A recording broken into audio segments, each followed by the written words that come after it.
Мына ауыз бекіткен адамдардың мерейтойы ертең қияметте болады екен. Неге?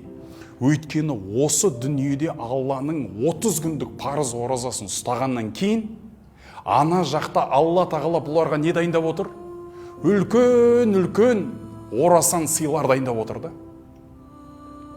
Ол сыйлықтың мөлшері қандай? Қанша? 10 ба? 700 ба? Миллион ба? Қанша сауап?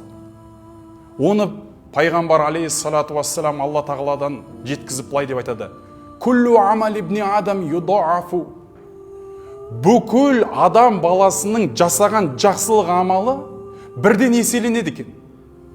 Әл-хасанату би ашри амсалиха.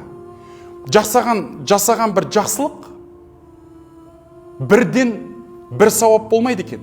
Бірден 10 болып жазыла береді екен ғой. Қандай жақсылық болса да ол.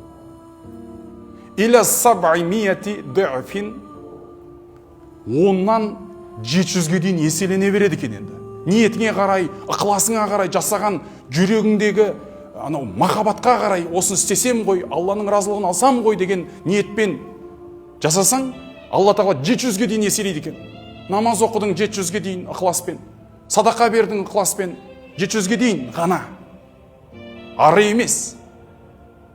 Бірақ ораза мынаның барлығынан өз бетінше бір ерекше болып тұрады екен да.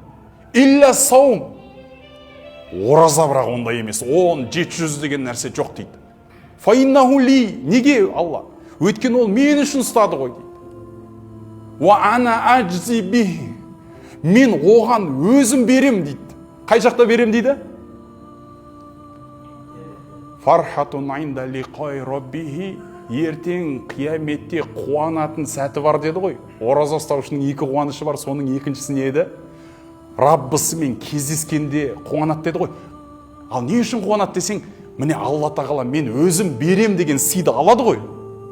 Сол кезде не істейді? Қуанатты.